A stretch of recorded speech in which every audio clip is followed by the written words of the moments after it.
김성동 TV의 지방선거를 앞둔 특별대담, 오늘도 표양호 위원님과 함께 진행하도록 하겠습니다. 위원님 안녕하셨습니까? 예, 안녕하십니까? 네. 지방선거가 이제 본격적으로 시작됐습니다. 지금 5월 21일부터 이제 13일간의 선거운동 기간을 거쳐서 6월 3일 투표가 있습니다. 또 앞서서 5월 29일, 30일에는 사전 투표가 있고요. 이제 이번 지방선거를 통해서 16명의 광역단체장, 또 226명의 기초단체장, 또 약 3,200명의 지방의회 의원, 그리고 16명 교육감, 합계 한 3,460명의 공직자들이 선출되게 되죠. 예, 그렇습니다. 네. 그래서 유권자 1인당 투표용지를 7장 받으시는데요.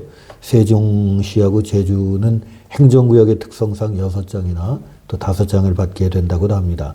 또 국회의원 재보궐선거가 이루어지는 지역은 한 장 더 받게 되니까 우선 각급 선거 투표지를 잘 식별해서 올바로 기표하는 것이 필요하지 않을까, 이런 생각입니다.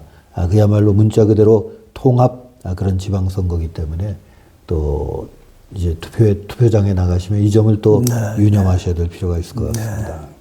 투표용지를 잘 가름하면서 신성한 한 표를 행사해야 될 것 같습니다. 우리가 좀 흔히 말하듯이 모든 권력이 국민으로부터 나온다. 주권 재민이 민주주의의 근간인데요. 이것이 이제 실질적으로 표현되는 것이 바로 투표라고 할 수가 있습니다. 또 너무나 잘 아시겠습니다만 역사적으로 보면 이 투표라는 것이 그냥 시혜적으로 주어진 그런 권리가 아닙니다. 위구의 전장에서 또 혁명의 그런 광야의 광장에서 정말 이 권리를 지키기 위해서 우리의 선열들이, 선배들이 고귀한 희생을 했다는 것 명심하고 모두 다 이 소중한 한 표를 행사하셔야 되겠다, 이런 생각입니다. 의원님 먼저 제가 뭐라고 할까요? 이번에 지방 의원들 또 단체장들 신청을 받았지 않습니까? 등록 신청을 받았는데요. 그 등록 신청을 받고 여기에 대해서 조금 이야기들이 있는 것 같습니다. 다시 말하면 무투표 당선이 504명이 나왔는데요. 기초단체장 3명을 포함해서 이 무투표 당선이 전국에서 약 504명이 나왔는데 상당수가 다시 말하면 민주당 소속이고, 국민의힘은 이제 더불어민주당 강세 지역이라고 하는 호남 지역은 물론이고 서울, 경기 같은데 수도권 일부 지역에서도 후보조차 못 냈다. 여기에 대해서 상당히 좀 이야기가 있는 것 같아요. 예, 그렇습니다. 이게 등록 결과에서부터 민주당한테 국힘이 밀리고 있다 하는 그런 모습을 보이고 있는 건데, 특히 경기도 시흥시장에는 공천조차 국힘이 하지 못했다. 이것은 특수한 경우이긴 하겠지만은 그만큼 국민의힘의 인물 부재와 부족의 현상을 여실히 보여주는 단적인 예였다. 그렇게 생각하고 있습니다. 시흥이라는 것이 상당히 넓은 지역이고 또 인구가 51만 명이기 때문에 인구 기준으로 보면 전국 17위의 중견 그런 도시거든요. 그렇습니다. 이걸 다시 말하면 헌납했다, 이런 비난을 면치 못할 것 같습니다. 그렇습니다. 국민에 대한 도리를 못한 것이죠. 한마디로 말한다면. 냉철한 반성이 있어야 될 것 같고요.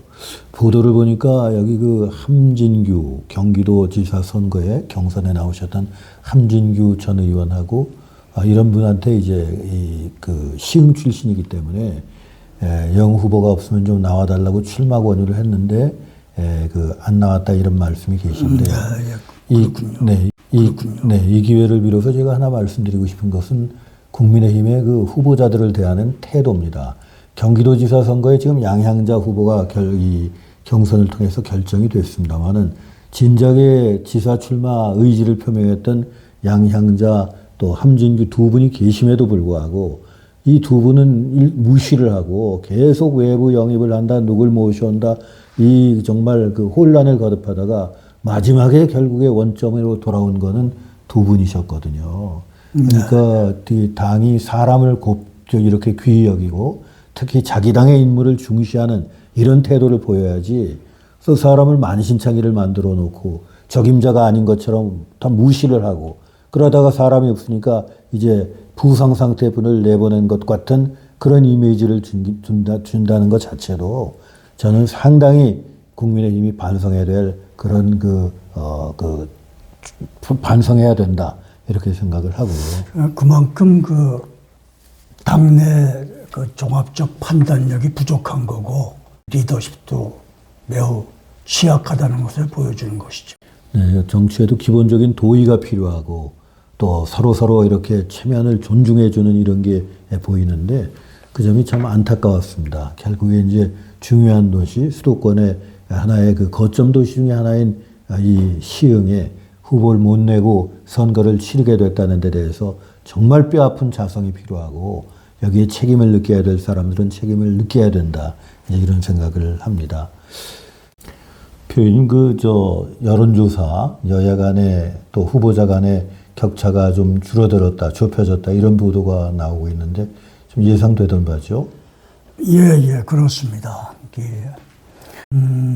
제가 볼 때는 그 여론조사가 있었을 시에는 국민의힘 지지하는 보수층에서는 제대로 응하지 않았습니다. 네. 그리고 거기다가 이제 응하더라도 좀 부동층으로 답변하는 경향이 강했는데 이제 선거가 다가오면서 자신의 진짜 표심을 표출하고 있는 것이고 또 어떤 측면에서는 우리 유권자들의 그 강렬한 정서 중에 하나인 정권에 대한 견제 심리도 발동되고 있는 것이 아닌가, 이러한 것들이 합쳐진 결과가 아닌가 그렇게 보고 있습니다. 네. 이제 표 의원님은 많은 경험도 갖고 계신데 사실 여론조사는 상당한 한계가 있죠. 조사 방법, 또 샘플의 어떤 성격, 또 여러 가지 변수들이 작용을 하고 있는데 우리 한국에는 여론조사에 대한 좀 맹신, 특히 정치권에 그런 게 있는 것 같아요. 사실 조사의 오류도 있을 수 있고 응답의 오류도 있을 수 있고 해석의 오류도 있을 수가 그렇습니다. 있는데 저는 약간 코미디 같은 것이 각 당이 경선을 할 때 여론조사 반영하지 않습니까? 더 기가 막힌 것은 결과를 또 알려주지도 않습니다. 그리고 누가 이겼다 이렇게 선포만 하고 마는데요. 이런 여론조사에 대한 맹신이 있는데 어떻습니까? 경험상으로 보실 때 이렇게 요새 이루어지는 여론조사들하고 결과하고 되게 일치하는 경우가 요새는 많지요. 어떻게 보십니까? 지금 의원님 말씀하시지만 여론조사의 효용성은 분명히 있습니다만은 또 관련한 어떤 맹점도 분명히 존재하고 있습니다. 그래서 국민들께서 여론조사를 볼 때는 하다못해 그것이 ARS 방식이냐 전화 면접 방식이냐에 따라서도 차이가 많이 나는데 어떤 여론조사의 추이를 보는 것이 중요하다고 생각을 합니다. 그래서 유력 언론사들 몇 군데의 시기별 여론조사의 추이를 보면서 전체적인 흐름 그리고 또 향후 예측될 수 있는 변수들을 같이 고려하면서 여론조사를 읽어야 여론조사의 함정에서 빠지지 않고 제대로 된 판단을 할 수 있다. 이렇게 보고 있습니다. 네. 지금 앞에 말씀 잠깐 서로 나눴습니다만은 여야 간의 격차 같은 게 이제 리얼미터 같은데 근간에 최근에 발표된 보도 보면 민주당이 45.8%에 국민의힘이 33.3%, 그래서 이전에 17.8%에서 12.3%로 격차가 좁혀진 것으로 나왔고 이 기관의 해석에 따르면 공소 취소라든가 또 청와대 수석의 대통령실 수석의 국민배당금 발언, 또 삼성의 파업, 또 전주, 광주 같은 지역의 그 민주당의 공천 잡음, 여기에 따라서 중도층이 이탈하고 또 이념적인 경계심이 생겼다 이런 이야기가 있고요. 또 민주당 현 지도부의 과욕, 오만, 또 지금 위원님 말씀하신 것처럼 여기에 따른 보수 지지층의 결집 이런 것이 요인이 됐다고 보는데 이렇게 해석을 하고 있는데 표 의원님도 동의를 하시나요? 그렇습니다. 지금 여러 가지로 잘 지적을 해주셨고 그러한 요인들이 다 복합적으로 작용하면서 여권에 대한 견제 심리도 점차 강화되고 있는 것이고 그래서 선거에 다가가면서 이른바 보수 표심이 결집하면서 지지율 격차가 많이 줄어들고 있다. 그런 걸 볼 수가 있겠고 관련해서 최근에 삼성전자 사태가 있지 않습니까?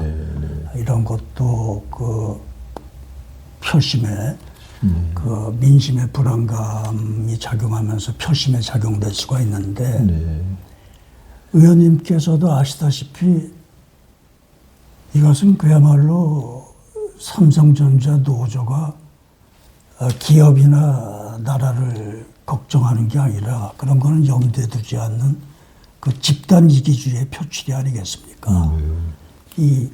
잘 아시다시피 반도체 과실을 쪼개서 해야 되겠습니까? 지금 그야말로 치열한 세계적인 경쟁이 벌어지고 있는데 막대한 투자가 들어가지 않으면 이 경쟁력을 유지할 수 없지 않겠습니까? 이러한 차원에서 이것이 노조의 사람들이 생각해야 될 것은 노동권도 중요하지만은 기업의 경영권도 매우 중요한 요소다. 이런 걸 깊이 인식하면서 하루빨리 타결을 보고 민심을 안정시킬 필요가 있겠다. 그렇게 보고 있습니다. 참 가슴 아픈 일입니다. 우리 사회의 극단적인 이기주의를 보이는 하나의 행태가 아닌가 하는 그런 비판을 면키가 힘들고요. 그래서 대통령조차도 또 민주당의 어떤 일부 인사들조차도 우려를 표했다 이렇게 생각을 합니다. 정말 우리가 짚고 넘어가야 될 상대적인 박탈감과 마음의 상처를 느끼는 분들이 굉장히 많잖아요. 그렇습니다. 네, 이게 정말 이 어려운 시기에 전부 정말 좀 자제하고 절제하는 그런 미덕이 필요하다 이런 생각이 듭니다. 표현이 말씀하셨듯이 이제 여론조사라는 게 하나의 추세, 트렌드, 이제 어떤 방향성 이걸 좀 제시하는 그런 의미는 있는 것 같은데 보실 때 어떻습니까? 일부 지역, 접전 지역에서 골든 크로스까지 간다고 생각을 하시는지요? 예, 그렇게 보고 있습니다. 지금 지난번에도 우리가 같이 말씀을 나눴습니다마는 이번 지방선거가 기울어진 운동장에서 벌어지는 그런 기울어진 선거라고 기본적인 인식을 했는데 특히 영남 지역에서는 여러 군데 접전 양상을 보이고 있다고 보고 있고 특히 그 중에서도 대구 지역에 있어서는 제가 보기엔 골든 크로스가 금주 말이나 내주 초쯤에는 그것이 이루어질 것이다. 이렇게 저는 전망을 하고 있습니다. 네. 그 이유라고 그럴까요? 표 의원님 보시는 근거 같은 건 어떻게 감으로 이렇게 느낌이 그러시다 이 말씀이신가요? 그거보다도 이제 기본적으로 이제 김부겸 후보하고 추경호 후보가 맞붙고 있는데 여당의 김부겸의 강점은 향후 정부 여당의 지원을 받는데 용이하다 하는 그런 측면이 강점으로 작용하고 있겠지만은 사실 그 김부겸 후보도 과거 정치적 변신을 했던 전력이 있지 않습니까? 그 3당 통합체에 가세를 했다가 그 뒤에 다시 민주당으로 돌아가는 그런 정치적 변신도 있었고, 그리고 주로 수도권에서 정치 활동을 했지 대구 지역에서는 그렇게 뿌리를 내리는 정치 활동을 했던 것은 아니다. 그렇게 평가를 할 수가 있겠고, 반면에 추경호 후보는 그 강점이 경제통이라는 강점이 있고, 그리고 그 여론조사 내용을 보면은 대구 지역에서는 이번 선거에서 여당 지원보다는 야당 지원이 더 필요하다 하는 그 퍼센테이지가 더 높게 나타나고 있습니다. 이런 것을 종합적으로 봤을 때 대구라는 한국 보수의 심장이다, 본산이다 이렇게 일컬어지는 대구에서는 골든 크로스가 벌어질 것이다. 이렇게 종합적으로 판단하고 있습니다. 그 앞으로 이제 변수 같은 거가 또 이제 있겠죠. 그 생각지 못했던. 근데 이제 그 지난번에 잠깐 말씀드렸듯이 선거가 이쪽이 잘하는 것도 있지만 상대방의 실책으로 인해서 판세나 판도가 요동치는 경우도 있는데요. 예를 들면 전북 같은 데가 그런 것 같습니다. 전북 그 지사 선거 여기 이제 그 현직 지사였던 사람이 컷오프가 됐지 않습니까? 그 선거 위법이라고 해서 불법행위를 저질렀다고 그러고, 그리고 이제 지금 친정청래계라고 알려져 있는 분이 후보가 됐는데 지금 이제 거기에 대한 어떤 그 뭐라고 할까요? 그 후유증이랄까? 이게 아직 극복이 안 되는 것 같아서 보도를 보면 민주당이 비상이 걸렸다 이런 말들도 나오고 하는데요. 그렇습니다. 여하튼 국민 앞에 그 겸손한 자세를 견지하는 게 굉장히 중요한 것 같고. 예, 그렇습니다. 그리고 또 이제 요새 여러 가지 매체를 통해서 그 시민들도 정치의 그 상황을 그 속속들이 알고 계시기 때문에 정말 여기서 자칫 오만한 그런 행동을 했다가는 뭐 어떤 바람이 어떻게 불지 모르는 거겠죠. 네, 지금 전북 상황을 말씀했습니다만은 제가 알기에 그 김관영 전북지사는 그 행정적 능력을 보여서 그쪽 전북도민들한테 높은 평가를 받아왔던 것으로 알고 있고, 이번에 그 공천 탈락 과정도 사실은 어떻게 보면 좀 미미한 사안으로 그렇게 컷오프가 됐기 때문에 제가 보기에는 도민들의 동정심도 꽤 작동이 되고 있는 것 같아서 지금 여러 여론조사에서도 김관영이가 근소하게 앞서고 있는 상황으로 그렇게 나타나고 있는 것 같습니다. 또 형평성의 문제도 있죠. 지금 그 후보 경선에 후보가 된 그런 이 후보의 경우에는 이제 그 탈락한 안 그 의원, 제가 성함을 그 식대를 둘러싼 시위가 있었는데 그거는 좀 이제 묵살을 했고, 김관영 지사는 이제 거마비를 이렇게 그 관계 이야기가 있었는데 즉시 그냥 처리를 했기 때문에 그렇습니다. 그런 형평성에 있어서 누가 지금 현재 정 대표랑 가깝다 멀다 하는 부분을 지적하는 이야기들이 굉장히 많았는데 그 여파가 아직도 있는 것 같습니다. 네, 분명히 크게 작용되고 있습니다. 그 관심 지역에 대해서는 또 조금 이따 말씀을 나누도록 하고요. 표 의원님 생각하시기에 향후 변수가 어떤 것들이 있다고 생각을 하십니까? 변수들은 향후에 거론될 수 있는 것들로는 이제 아까도 말씀 나눴습니다만은 보수층이 어디까지 결집할 것이냐, 그 결집도가 한 가지 있겠고, 그리고 이른바 중도층의 향배는 어떠할 것이냐. 보통 일반적으로 중도층이라는 것은 선거 막판에 가면은 3분 되는 경향이 있습니다. 네. 한 부분은 여당 지지로 가고 또 한 3분의 1은 또 야당 지지로 가고 또 나머지 3분의 1은 그냥 기권하는 그렇게 이제 흩어지는 경향이 있는데 최근에 그 일련의 변수들로 인해서 어느 순간 한 15%로 잡을 수 있는 중도층의 향배가 한쪽으로 쏠릴 수도 있는 그런 가능성도 있다. 그래서 그러한 그 중도층의 향배 네.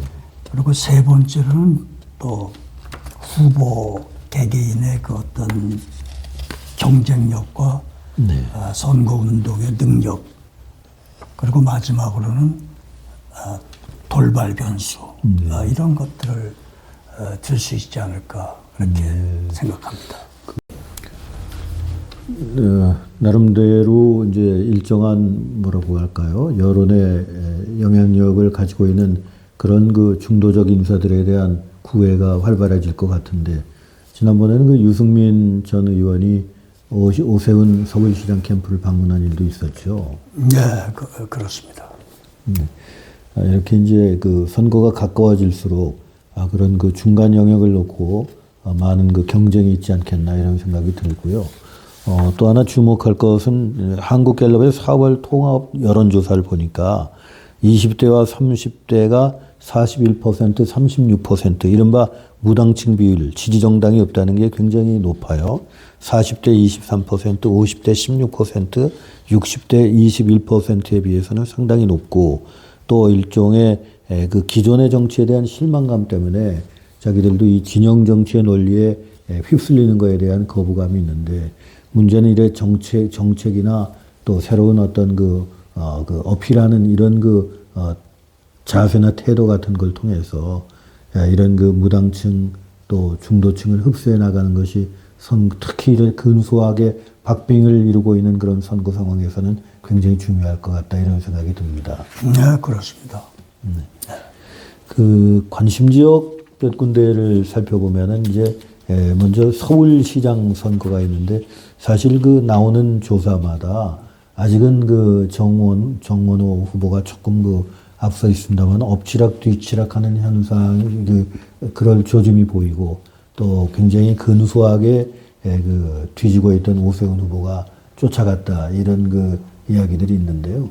표 의원님께서는 이 서울시장 선거 같은 경우에는 어떻게 예측을 하십니까? 참으로 의원님 잘 아시다시피 그 선거 결과는 투표한 뚜껑이 열릴 때까지는 아무도 장담할 수 없다. 그런 말이 있습니다만은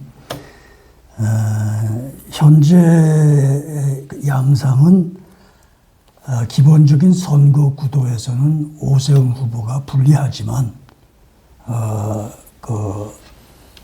출중한 개인 경쟁력으로 이것에 맞서고 있는 그런 형국이다.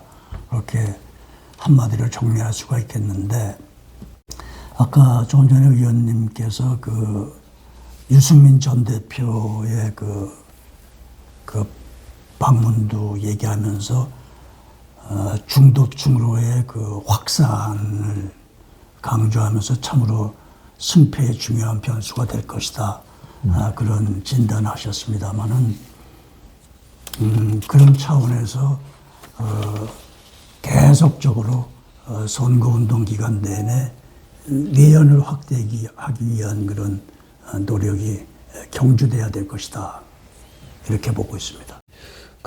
아까 조금 전에 언급드렸던 이제 20대, 30대 세대별 이런 조사 같은 거 보면 청년들 경우에는 부동산, 지방 발전, 취업, 일자리 이런 데 대한 관심들이 상당히 높게 나타났고요.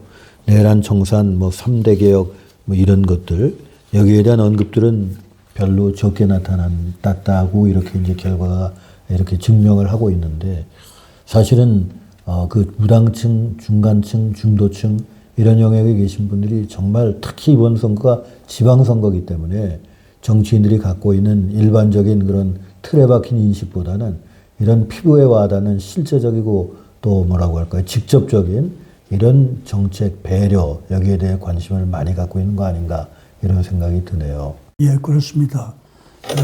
그 무당층에 있어서는, 무당층이나 젊은 층에 있어서는 아주 근본적으로 정치적 무관심층도 있지만은 좀 전에 말씀하신 그런 진영 논리에 대한 진절머리라든지 그리고 양당 모두 어떤 정책적 효능감을 느낄 수 있는 정책 제시에 있어서의 부족 이런 것들이 원인으로 작동되기 때문에 상당히 그런 부분에 정책 제시에 선거운동 기간 주력을 해야 될 것이다.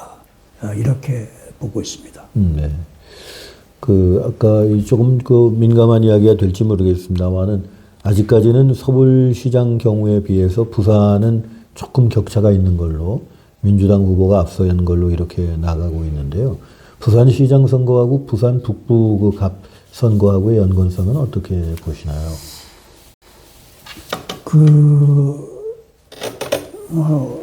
상당 정도의 연계성이 있을 것이다 이렇게 보고 있는데 지금 부산시장 선거는 제가 볼 때는 해양 도시를 건설하겠다는 이른바 전재수 효과가 상당히 강하게 작동을 하고 있는 것 같습니다. 그래서 그 박형준 후보를 꽤 상당한 차이로 전재수가 앞서는 것으로 나타나고 있고 이것이 부산 북구 갑 선거구가 결국 전재수가 의원을 하던 지역구이기 때문에 그것의 그 지역구 국회의원 선거에도 일정 부분 상당한 영향력을 발휘하게 되지 않을까 그렇게 전망하고 있습니다. 네네. 그 보수 진영 내부의 후보 단일화 이제 다시 말하면 민주당의 하 후보가 앞서면 앞설수록 이제 거기에 대한 그 요구들이 굉장히 높아질 텐데 아직은 뭐 양쪽이 완강한 것 같고요. 네, 특히 국민의힘 우리 박민식 후보 같은 경우에는 아주 분명한 입장을 거기에 대해서는 갖고 있는 것 같은데. 네, 그렇습니다. 박민식 후보는 결단코 단일화는 제로라는 것을 강조하고 있고 또 그 이유가 자신과 한동훈은 너무나 어긋나는 부분이 많다. 그리고 심지어 그런 얘기까지 하고 있습니다. 한동훈 후보는 보수에 엄청난 상처를 주었다. 씻을 수 없는 상처를 주었다. 이것은 실질적으로 정치사회 현실, 전국에 대한 근본적인 인식의 차이를 드러내는 거기 때문에 여기서 실제적으로 단일화는 사실상 난망하다고 봐야 될 것입니다.